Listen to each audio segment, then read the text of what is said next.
Hello दोस्तों, एक बार फिर से स्वागत है आपका अपने प्यारे चैनल मोटरजोन पे। और मैं हूं आपका साथी संजीव स्वामी।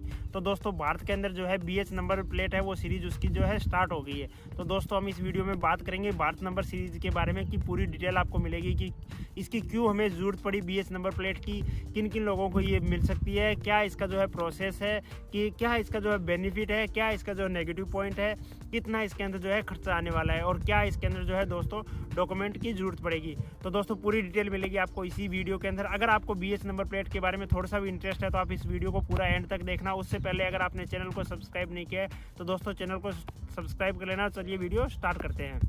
तो दोस्तों, सबसे पहले अगर हम बात करें तो BH नंबर प्लेट की जरूरत क्यों पड़ी है। एक्चुअली दोस्तों, करंटली क्या है, एक मोटर व्हीकल एक्ट है, उसके अंदर करंटली क्या चीज़ है कि आप अगर एक स्टेट के अंदर आप रह रहे हो, आपका कहीं जॉब कर रहे हो और आपके पास एक गाड़ी है जो उस स्टेट के अंदर सपोज दैट DLD नंबर के अंदर DL नंबर की आपके पास गाड़ी है और आपका जो है ट्रांसफ़र हो गया किसी दूसरे स्टेट में और आप उस स्टेट में मूव हो गए, तो आप गाड़ी अपनी साथ लेके जाओगे। बट करंटली क्या है, अगर आप 11 मंथ से ज़्यादा एक स्टेट की रजिस्ट्रेशन गाड़ी अगर दूसरे स्टेट में आप चलाते हो तो आपको उस स्टेट में ट्रांसफ़र कराना पड़ता है।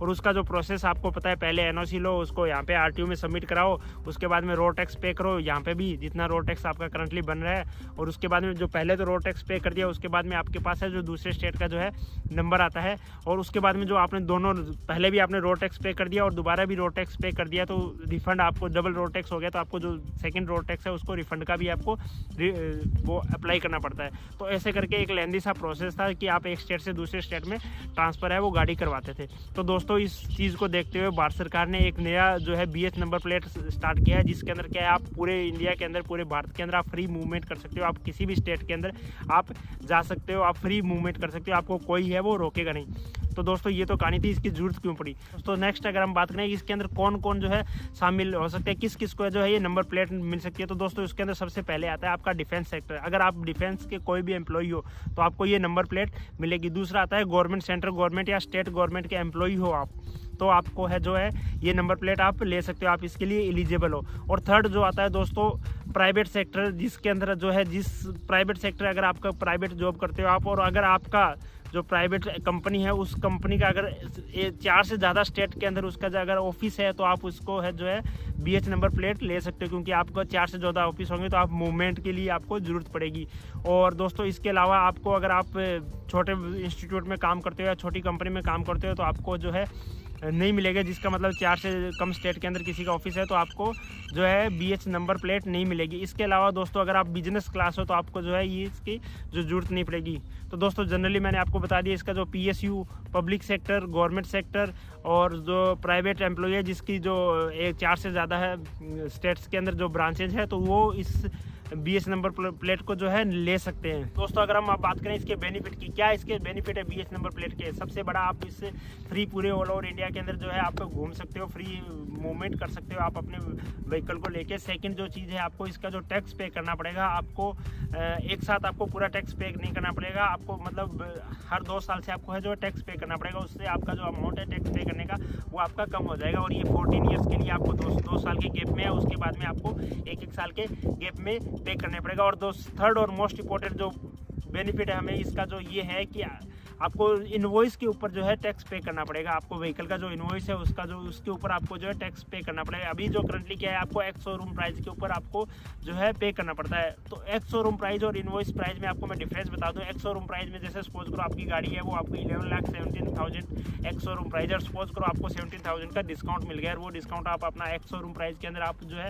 अपडेट करा सकते हो। और आपको जो इनवॉइस के अंदर जो पड़ेगा उसके एक्स शोरूम प्राइस के ऊपर आपको है टैक्स नहीं देना पड़ेगा, आपको इनवॉइस के ऊपर आपको करंटली टैक्स देना पड़ेगा। तो दोस्तों, अगर हम इसके टैक्स की बात करें तो आपको कितना टैक्स पे करना पड़ेगा, तो आपको अगर आपका पेट्रोल व्हीकल है, अगर आपका 10 लाख से कम का व्हीकल है तो आपको 8% जो है रोड टैक्स पे करना पड़ेगा आप। और अगर आपका 10 से 20 लाख के बीच का जो है व्हीकल है, पेट्रोल व्हीकल, तो आपको है जो 10% इसका जो है पे करना पड़ेगा। और अगर आपका व्हीकल 20 लाख से ऊपर है तो आपको जो है 12% जो है रोड टैक्स पे करना पड़ेगा। और अगर आप डीजल व्हीकल परचेज करते हो तो आप इसके अंदर जो है 2% ऐड कर दो। जैसे आपका अगर 10 लाख से कम की गाड़ी है तो आपको 10% जो है रोड टैक्स पे करना पड़ेगा। अगर आपकी गाड़ी 10 लाख से 20 लाख के अंदर है तो आपको 12% जो है रोड टैक्स पे करना पड़ेगा।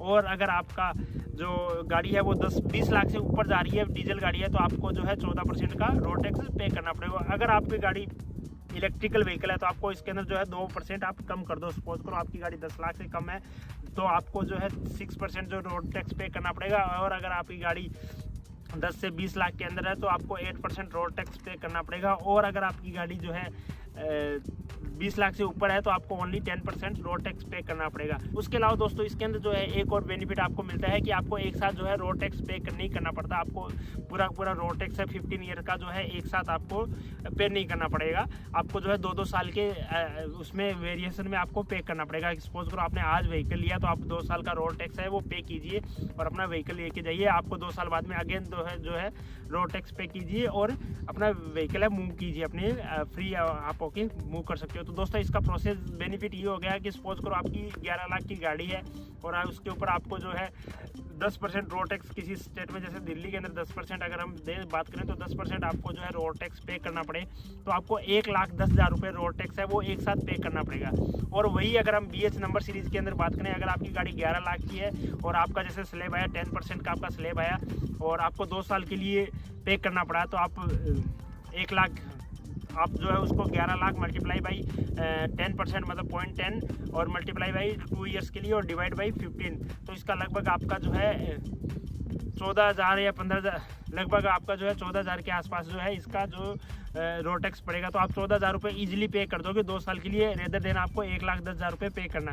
तो 14 करके आप है वो पे करते जाओ 7 मतलब 2-2 साल के गैप में, और ये आपको है जो ईजी से आपको एडजस्ट कर सकते हो इतना अमाउंट। उसके बाद में 14 साल के बाद में आप है 1-1 साल के अंदर आपको पे करना पड़ेगा रोड टैक्स जो है।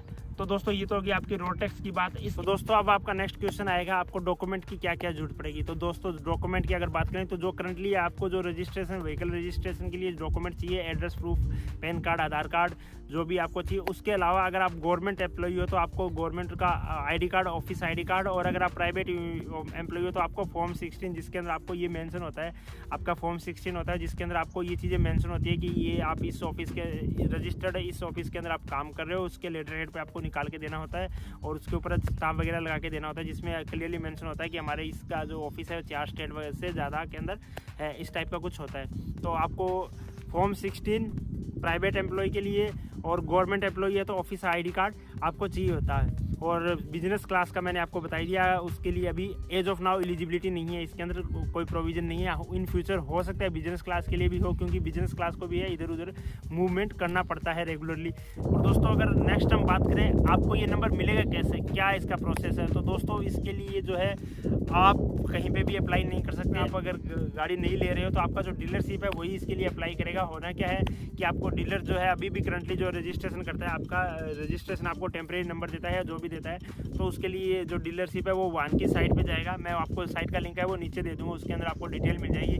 वाहन की साइट पे जाता है, वहाँ पे जाके आपका जो फॉर्म 20 जो है फिल करता है, जो अभी करंटली भी फिल करता है। उसके बाद में जो नेक्स्ट प्रोसेस स्टेप करेंगे तो उसके अंदर उनको 2 ऑप्शन आएंगे, या तो आप नॉर्मल जो स्टेट का जो है उस के अंदर रजिस्ट्रेशन में जाना चाहते हैं, या फिर आप जो है BH नंबर सीरीज़ लेना चाहते हैं। तो जब वो BH नंबर सीरीज़ सेलेक्ट करेंगे तो उसके बाद में जो डॉक्यूमेंट की उनको रिक्वायरमेंट है BH नंबर सीरीज़ के लिए वो उनको अप्लाई करना होता है और उसको सबमिट कर देंगे। उसके बाद में दोस्तों क्या होगा, उनको जो कैलकुलेशन होकर आ जाएगी कि इतना जो है आपको रोड टैक्स पे करना है फॉर 2 ईयर्स, और वो रोड टैक्स आपको जो है अपने डीलर को पे करना होता है, वो डीलर है वो गवर्नमेंट को पे करते हैं। उसके बाद में जो है अप्रूवल के लिए जाता है कि ये जो अप्लाई हुआ है BH नंबर प्लेट, इसके अप्रूवल के लिए जो भी वाहन के एडमिन्स वगैरह उनके पास अप्रूवल के लिए प्रोसेस है, अप्रूवल में जाता है और उसके बाद में जो है डीलर के पास से उसका नोटिफिकेशन आता है और आपको जो है BH नंबर की जो है नंबर प्लेट मिल जाती है। तो दोस्तों नेक्स्ट क्वेश्चन आता है, अगर आपकी करंट गाड़ी है वो अगर कहीं रजिस्टर्ड है उसका क्या है, तो उसका अभी तक एज ऑफ नाउ कोई प्रोविज़न नहीं है, इन फ्यूचर में भी इसका प्रोविज़न आ जाएगा। और दोस्तों नेक्स्ट जो चीज़ है कि इसका जो फॉर्मेट क्या है, किस फॉर्मेट में मिलेगी। तो दोस्तों जैसे करंटली हमारी जो गाड़ी है उसके अंदर क्या होता है IND लिखा हुआ आता है, उसके बाद में स्टेट का कोड, उसके बाद में जिस RTO में जो है उसका कोड, उसके बाद में उस RTO का भी ABC के अंदर भी कोड आता है और डिजिटल न्यूमेरिक भी आता है, और उसके बाद में जो है रैंडम नंबर आपको मिलता है। बट अभी जो नया जो BH नंबर सीरीज़ है उसमें क्या होगा, IND तो आपको मिलेगा ही मिलेगा, उसके बाद में आपको ईयर, किस ईयर का मैन्युफैक्चरिंग है, किस ईयर का रजिस्ट्रेशन है, उसके बाद में BH भारत सीरीज़ हो गया, उसके बाद में आपको जो है 4 डिजिट का आपको न्यूमेरिक मिलेगा जो रैंडम नंबर जनरेट होगा, उसके बाद में अगेन आपको जो है 2 डिजिट का जो है अल्फ़ाबेट मिलेगा जो आपको रैंडम होगा।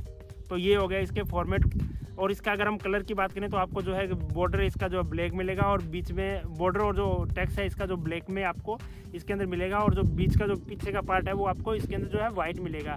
एक चीज़ और बता देता हूँ दोस्तों, ये किसी कॉमर्शियल यूज़ के लिए या फिर किसी कंपनी के नाम के लिए कंपनी के नेम पे आपको रजिस्ट्रेशन नहीं होगा, इसका आपको इंडिविजुअल ही रजिस्ट्रेशन कराना होगा, तभी आप BS नंबर के लिए एलिजिबल हो। दोस्तों अब एक क्वेश्चन आता है कि अगर हमें 2 साल बाद में टैक्स पे करना है तो हमें कैसे डीलरशिप से दोबारा कॉन्टैक्ट करना पड़ेगा। तो आपको डीलरशिप से कहीं कॉन्टैक्ट नहीं करना, आप वाहन की साइट पे जाइए, अपना जो है व्हीकल नंबर डालिए और अपना जो है चेसिस नंबर डालिए, आपके पास जो है पूरी डिटेल आ जाएगी। वहाँ पे आप जो नेक्स्ट 2 ईयर्स का जो रोड टैक्स है वो कैलकुलेट होकर आ जाएगा, आप वहाँ पे कर देना।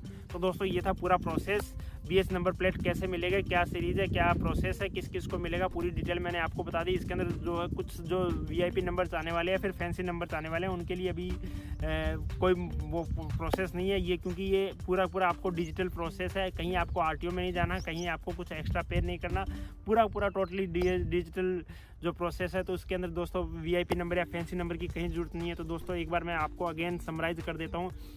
एलिजिबिलिटी आपको जो है सैलरी क्लास के, टोटली सैलरी क्लास के लिए defence, public, private, government employee है उनके लिए है। प्राइवेट के अंदर अगर आपका 4 से ज़्यादा स्टेट के अंदर है, गवर्नमेंट के अंदर भी आपका अगर ट्रांसफ़र होता है एक स्टेट से दूसरे स्टेट के अंदर तो ही आपको मिलेगा। उसके अलावा दोस्तों मैंने आपको रोड टैक्स बताई दिया, आपको एक साथ पे नहीं करना, 2-2 साल का पे करना है, वो भी आपको 8, 10, 12% के स्लैब में है। डीजल होगी तो इंक्रीज हो जाएगा और अगर EV होगा तो डिक्रीज हो जाएगा, 2-2% प्लस माइनस आप कर सकते हो उसको। और उसके बाद में जो है प्रोसेस डॉक्यूमेंट मैंने बताई दिया। अगर आप गवर्नमेंट एम्प्लॉई हो तो ऑफिस ID कार्ड मिलेगा, अगर आप प्राइवेट एम्प्लॉई हो तो फॉर्म 16 मिलेगा। और टोटली डिजिटल प्रोसेस है, आपको कहीं किसी के चक्कर में नहीं मिलना, ईजी से होगा और बहुत ही ज़्यादा इसका जो है बेनिफिट होने वाला है। तो दोस्तों आपको ये वीडियो कैसा लगा मुझे कमेंट करके ज़रूर बताना। और दोस्तों अगर अभी तक आपने चैनल को सब्सक्राइब नहीं किया तो चैनल को सब्सक्राइब कर लेना। धन्यवाद दोस्तों।